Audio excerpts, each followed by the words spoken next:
I want to tell you a story about a kid, a Marine, private first class, who learned the hard way that sometimes the quietest people in the room are the ones carrying the heaviest history, and that humility is the only uniform that truly matters. It happened a few years ago at the annual Fleet Week open house in San Diego, specifically over at Naval Air Station North Island. It was a massive event. Helicopters, fighter jets, historical displays, and the air was thick with the smell of funnel cake and jet fuel. The scene was the Veterans Engagement Tent, a big olive-drab canvas structure where local veterans set up small tables with relics and scrapbooks. The guy running security for that specific area was a 22-year-old jarhead named Ethan Miller, PFC Miller. Ethan was fresh out of training, and I mean fresh. His digital camo still had those sharp, crisp creases that hadn't seen a washing machine more than twice. He had that classic, swaggering confidence you only see in young men who haven't been truly tested yet. That belief that his rank, no matter how low, made him an authority on everything important. So there he was, standing tall by the entrance, barking directions, feeling like the ultimate guardian of the Corps' reputation, when he spotted an old man sitting quietly near the back display, looking totally out of place. The veteran's name was Silas Thorne. Silas was 92, wearing simple khaki pants and a faded blue polo shirt, the kind of soft, well-worn fabric that looks like it's been washed 1,000 times. His face was a road map of deep lines, and his hands, resting on his knees, were massive, knotted, and utterly still. He wasn't talking to anyone. He was just staring at a dusty old map of the Pacific Theater tacked onto the canvas wall, a placid, distant look in his pale eyes. "Hey, old-timer," Ethan called out, loud enough to stop a few conversations. "This area is reserved for actively serving personnel and their families, or guests with official appointments. Did you get lost on your way back to the senior center?" The laugh from Ethan's two buddies, standing a few feet back, was loud and aggressive, and it instantly turned the atmosphere in the tent sour. People stopped talking. A mom instinctively pulled her little girl closer to her side. The tension, the kind that flares up when arrogance meets dignity, was palpable. Silas Thorne didn't flinch. He just kept looking at the map. Ethan, mistaking the crowd's sudden discomfort for silent approval of his authority, puffed up his chest another inch. "I'm talking to you, sir. I'm going to need to see some official ID, base regulation. We can't just have random folks wandering around here. Security risk." Slowly, deliberately, Silas turned his head. His eyes, a clear, faded blue, finally fixed on the young Marine. There was no fire in them, no anger, just that unsettling, profound stillness, like looking into the bottom of a deep, calm well. He reached into his back pocket and pulled out a worn, dark leather wallet. It was frayed at the edges, the leather soft from decades of use. Silas fumbled a little with the plastic sleeves inside, his old fingers not as precise as they once were. Ethan let out an impatient, theatrical sigh. "Come on, Grandpa, we don't have all day. What are you, 100? Just get the driver's license out so I can call you a taxi." The insult hung in the air, like smoke. Finally, Silas extracted his state ID card and handed it over. Ethan snatched it. He barely gave the name, Silas Thorne, a glance, already preparing his next dismissal. He was about to hand it back when his eyes snagged on something else, something small and dull, pinned to the collar of Silas's simple polo shirt. It wasn't shiny. It wasn't the kind of polished, brassy pin Marines earn for marksmanship or good conduct. It looked cheap, tarnished, maybe a forgotten novelty item. "And what's that supposed to be?" Ethan sneered, pointing. "Did they give you that for finishing all your oatmeal? Or is that the Resident of the Month pin from the Northwood Assisted Living?" His buddies roared with laughter. And that's when something shifted. For the first time, a flicker of something crossed Silas's face. Not anger, but a vast, bottomless memory stirred by the mockery of that small piece of metal. Suddenly, the hot, humid air of the tent dissolved. He wasn't in San Diego anymore. He was 20 years old again, kneeling in the brutal, freezing mud near the Yalu River during Operation Cold Forge, the Korean War. The wind was a raw, flesh-slicing monster, and the sound was not the laughter of kids, but the sharp, deafening thump-thump-thump of enemy mortar fire. He was huddled over his lieutenant, a good man named Captain Riley, who was bleeding out from shrapnel in his stomach. Riley was trembling, trying desperately to remove something from his own collar. "Thorne, you held the line. You held the goddamn line all by yourself. This is for remembering." He pressed a makeshift piece of tarnished metal, a piece broken off a radio antenna, into Silas's frozen palm. It was a piece of junk to the world, but to Silas, it was sacred.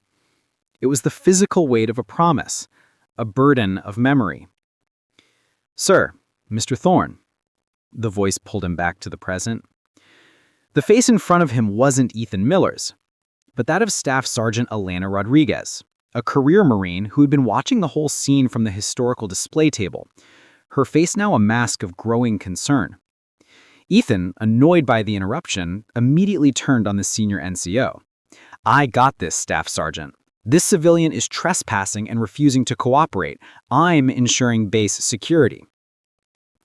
Rodriguez didn't break her gaze from Silas. She saw what Ethan couldn't: the unnerving quiet of a true hard man. She had served in 2 different combat zones and recognized the look of someone who had seen hell and walked back out.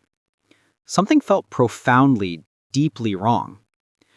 "PFC Miller," Rodriguez said, her voice low and dangerous, "stand down and step away. That is a direct order." "I will not, Staff Sergeant," Ethan shot back, his arrogance curdling into pure insubordination. "I'm calling the MPs. I'm not letting this guy just walk away." Rodriguez knew she couldn't risk a public physical altercation. She gave Miller a look that promised him a world of pain and paperwork later. Then took a discreet step back, pulling her phone out. She spoke quietly into the receiver, turned away from the scene. "This is Staff Sergeant Rodriguez at the Veterans Tent Exhibit 10. I have a situation. PFC Miller is harassing an elderly civilian. The situation is escalating. Yes, I have his name. The gentleman is Silas Thorne. Thorne.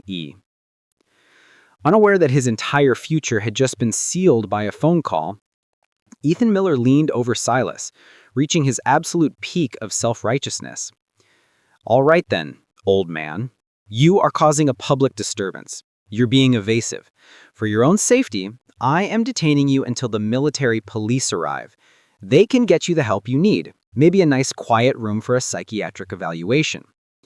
He reached out, his fingers preparing to wrap around Silas's thin arm, ready to drag him to his feet. But his hand never made it. A sound, faint at first, then rapidly growing louder, cut through the tense silence of the tent. It wasn't the sound of a single patrol car. It was the unmistakable, terrifying wail of a full military motorcade, sirens screaming, tires screeching on the asphalt just outside the main flap. Car doors slammed open and shut with military precision. Heavy, polished boots crunched on the gravel outside. Ethan Miller froze, his hand hovering in the air, his mouth slightly open. He had called for the MPs, but this response was utterly excessive. This was a response reserved for a bomb threat or a catastrophic security breach. The tent flap was violently thrown open. 2 uniformed MPs entered first, their sidearms holstered, but their bodies rigid at parade rest. They didn't look at Ethan. They looked past him. And then a figure strode through the opening and a collective, reverent gasp went through the crowd. It was Major General William Vance, the base commandant. A 2-star general, a man whose face was only seen on giant official portraits. His uniform was immaculate, a fortress of ribbons, and his face was a mask of cold, controlled fury. His presence instantly made PFC Miller's earlier posturing look like a toddler playing dress-up. General Vance's eyes, like chips of black granite, swept across the scene. They flickered with utter contempt over the pale-faced PFC Miller and his buddies, and then settled, finally, on the old man sitting in the simple folding chair. Silas Thorne had, slowly, with the stiffness of his age, begun to push himself to his feet. The general didn't hesitate. He strode across the tent, the crowd parting instinctively before him. He stopped precisely 3 feet from Silas, and in the sudden, tomb-like silence of the tent, General Vance's body went rigid. He raised his right hand to his brow and executed the sharpest, most profound salute of his 30-year career. It was a gesture of such deep, unambiguous respect that it sent a shockwave through every person present. "Sergeant Major Thorne," the general's voice boomed, clear and strong, resonating in the stillness. "It is an absolute honor to have you on my base, sir." Sergeant Major. The title hung in the air, addressed to the old man in the faded polo shirt. PFC Miller's jaw dropped. His face, which had been pale, was now the color of ash. He finally understood the gravity of the landmine he had just danced upon. General Vance's eyes, like chips of black granite, swept across the scene.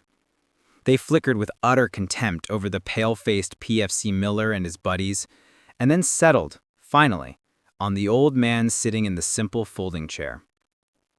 Silas Thorne had, slowly, with the stiffness of his age, begun to push himself to his feet. The general didn't hesitate. He strode across the tent, the crowd parting instinctively before him. He stopped precisely 3 feet from Silas, and in the sudden, tomb-like silence of the tent, General Vance's body went rigid. He raised his right hand to his brow and executed the sharpest, most profound salute of his 30-year career. It was a gesture of such deep, unambiguous respect that it sent a shockwave through every person present. "Sergeant Major Thorne," the general's voice boomed, clear and strong, resonating in the stillness. "It is an absolute honor to have you on my base, sir." Sergeant Major. The title hung in the air, addressed to the old man in the faded polo shirt. PFC Miller's jaw dropped. His face, which had been pale, was now the color of ash. He finally understood the gravity of the landmine he had just danced upon. General Vance's eyes, like chips of black granite, swept across the scene. They flickered with utter contempt over the pale-faced PFC Miller and his buddies, and then settled, finally, on the old man sitting in the simple folding chair. Silas Thorne had, slowly, with the stiffness of his age, begun to push himself to his feet. The general didn't hesitate. He strode across the tent, the crowd parting instinctively before him. He stopped precisely 3 feet from Silas, and in the sudden, tomb-like silence of the tent, General Vance's body went rigid. He raised his right hand to his brow and executed the sharpest, most profound salute of his 30-year career. It was a gesture of such deep, unambiguous respect that it sent a shockwave through every person present. "Sergeant Major Thorne," the general continued, his voice thick with emotion. "At a place called Operation Cold Forge, deep in the Korean winter of 1950, then Staff Sergeant Thorne found his platoon surrounded, their officer killed, and their flank about to be overrun by a force that outnumbered them 20-1. At a temperature 40 degrees below zero and his machine gun frozen solid, he did not retreat. He single-handedly charged the enemy position. Armed with only his entrenching tool and 6 grenades, he broke their assault and held the line for 17 hours until reinforcements could arrive. A quiet sob could be heard from a woman in the crowd. Every veteran in the tent, regardless of age or branch, slowly got to their feet, their posture straightened. For his actions on that day, the general concluded, his voice barely a whisper, yet carrying the force of a thunderclap, for his conspicuous gallantry and intrepidity At the risk of his life, above and beyond the call of duty, Silas Thorne was awarded the Medal of Honor. The silence that followed was no longer tense. It was a profound, hallowed quiet. It was the sound of 100 people simultaneously recalibrating their understanding of the man they had just seen being humiliated. Finally, General Vance lowered his hand. He looked at Silas, his expression softening from rigid formality to one of deep personal reverence. Silas gave a small, almost imperceptible nod of acknowledgement. Then he turned. His gaze fell on PFC Miller, and the warmth vanished, replaced with an arctic cold that promised ruin. Private First Class Miller. The name tasted like poison in his mouth. In my 3 decades in the United States Marine Corps, I have never been more ashamed than I am at this moment. You wear a uniform that men like this bled for. You use the authority it gave you to mock a man to whom you, I, and every person in this country owe a debt that can never be repaid.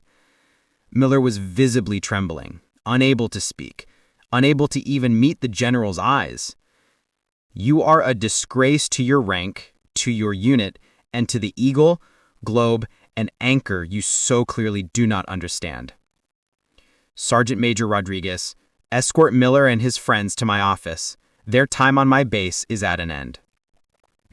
As Rodriguez moved to comply, a quiet, gentle voice cut through the air. General. It was Silas. All eyes turned back to the old man in the faded polo shirt. He's just a boy, Silas said, his voice kind but firm.